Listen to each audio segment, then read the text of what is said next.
I understand also it's been a busy off season for you. Yeah, I got engaged a couple weeks ago, so Congratulations. I appreciate it. So got that off the bucket list. So now we can focus on winning some races now. And no, my fiance, she's from South Africa, so we went over there with her family, and there was 8 of us that went over. So we got to do that for 2 weeks, and it's not something you can get to travel across the country like that, that often. So it's very, very neat to be able to do that and see how other people live their lifestyles. And definitely going to go back though in a couple of years. You went racing with your dad's team, then you made a change. Second year, was last year the second year with Tim? Or was that the first full year? Last year was the first full year. Okay. At the end of the previous year, me and my dad had a falling out, but Tim was able to get me some rides at the end of the year to get me into the 100 and everything like that. And through that, that's how we met Larry Fickett, Rome, and Chuck, and all those guys. Yeah, all the guys that are around you now. That's been great because those guys are awesome. Yeah. You mentioned the And I think, Nicole, we talked about that too, and then, a lot of times everybody knows that you don't get a perfect race car, when you get out on the racetrack, and that's what she's learning too as a driver, and the more you do it, the more you can adjust to it. But, perhaps, when you get started, your car might be exceptionally well or good, or whatever, and you can go better, and then towards the end of the race, you may fade off, which you don't want it to be like that. You want to, maybe start out a little looser and then get better, but she's learning as a driver to pick up on that stuff. You got to move around, you got to try some different things, and I try to work with her and help her in that aspect, to learn, what you need to do, in different situations if the car feels like it might, maybe enter the corner a little different or whatever. And that's pretty important. And it all comes about seat time. I mean, she's only been doing it a handful of years, in the 410s and that. And you're right. I mean, jumping out of a sportsman car and jumping in that 410, it feels like I got 2 races on that. He was the young gun at the time, and he was all excited. He would have done anything you asked him. So he said, "Yeah, Justin, I'll go out. I might run that show." And I was like, "Great." He said, "What are you going to do?" I said, "Well, when the races are over, we're just going to give you a few laps, and whoever else is going to come out with us." And he was like, "Great, I'll do that." So then I walked one down. I think Doug was like one pit down. He was near Fred. And I said, "Doug, will you do this?" And Doug at the time, he was running for Trone because I got a phone call. And I said, "Doug, will you run this thing?" He said, "No, Justin, I'm not taking my weapon off." I said, "Doug, will you take your balls out of your mom's purse?" I said, "and get your car out there."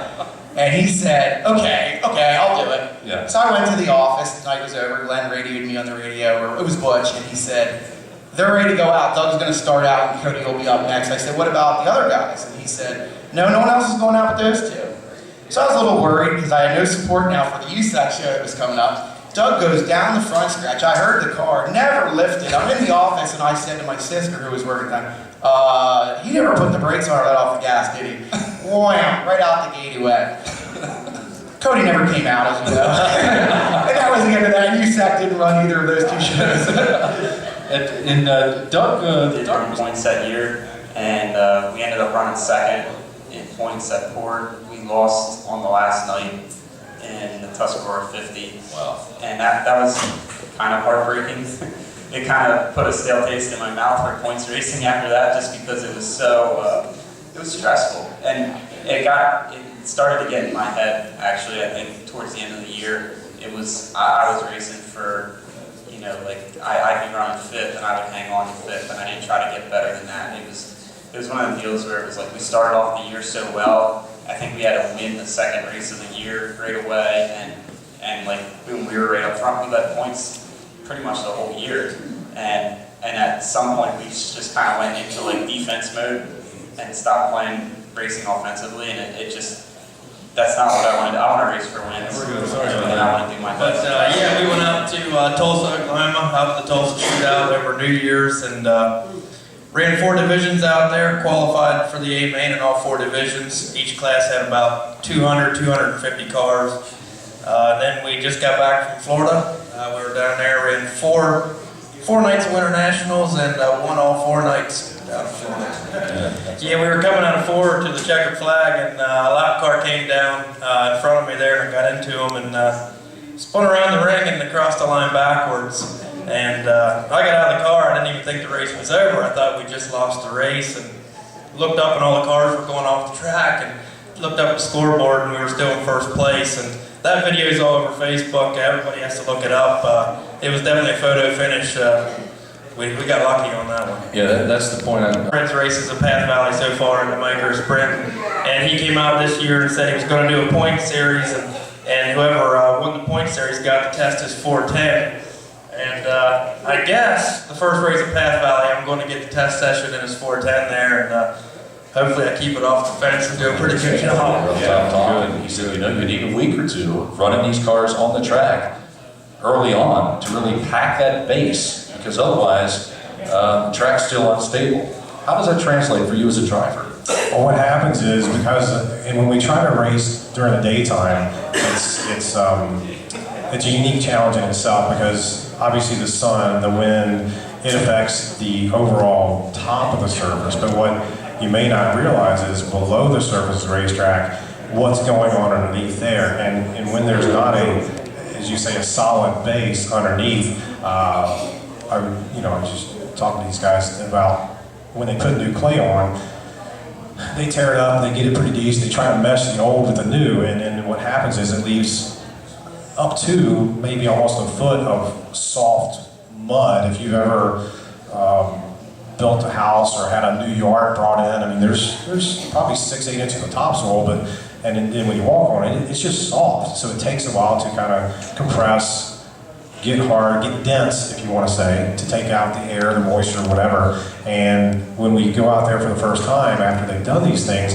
it leaves like soft spots. And what happens though, even though the racetrack is hard on the surface, almost like a shiny, like our floor here, it gets that hard that underneath it's still moving, even though the top is kind of what I call capped off. It'd be like if you had a fancy dessert and you put a little torch on the top and it's crusted on the top, but underneath it's really soft and gooey or whatever. So that's kind of the way it is. So when you go through the corner, you can actually feel it, it moves, and it develops like little ridges all throughout the racetrack. And sometimes what happens is it'll bust through that top layer and get almost like a divot, like a hole. And then, that again presents another challenge, because then you not only have a slick top surface that's hard to get hold of, then you also have a rough, undulating surface, and that makes the car not very stable and not a lot of fun to drive sometimes. But it's the same for everybody, so we have to, accept whatever the challenge and circumstances the racetrack gives us and do our best. I think I mentioned something about it. It was supposed to be a surprise for your mom. I looked over at you when I mentioned it, and you're going. So, anything I shouldn't cover this year, or are we good? No, I'm just going to keep quiet this year and not tell you anything. I guess that's the day I won. I can't remember dates very well, but no, it was great. Excited to finally win one at Lincoln, and hopefully this year it gives me a little thunder, to run better. It was great. I mean, I was getting a little nervous with Monty behind me, 10 laps ago, but just kept my line, ran a smart race, and at the end it worked off. Maybe next time it won't work out so well, but at least it worked that time. So. That it did. Yeah, Brandon won the week before, and I didn't like that much, but I won the next week. But worried about getting the next one, and that's the past now, so work on the next one. It was kind of interesting, but the last lap, all the guys were there, Dietrich and Monteith, the top guys that you got to worry about every week.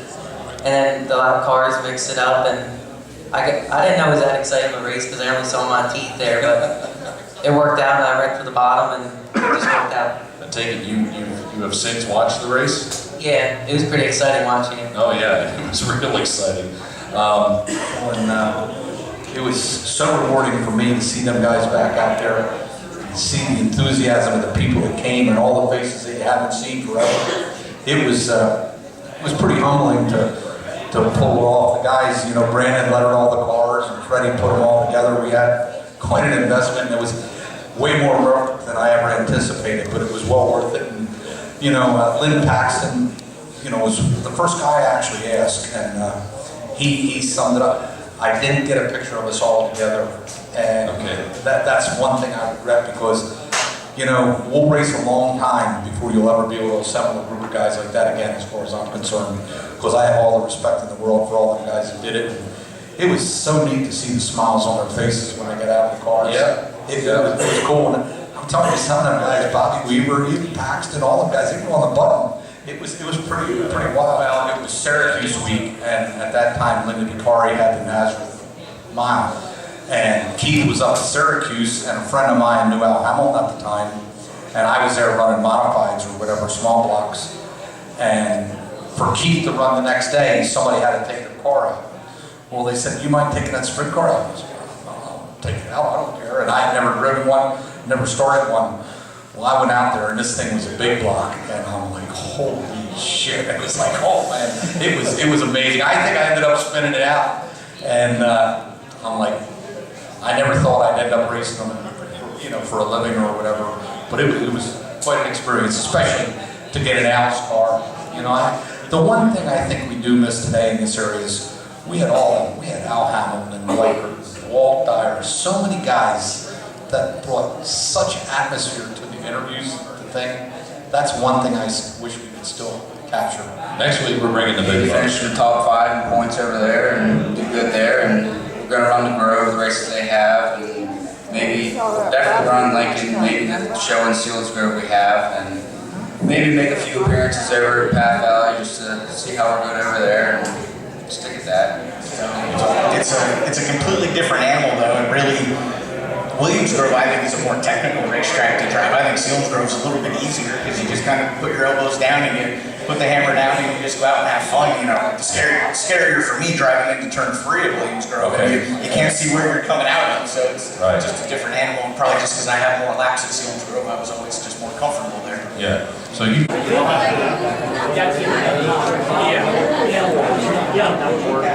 Those games are available.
I said, he wrecks that car, he's dead.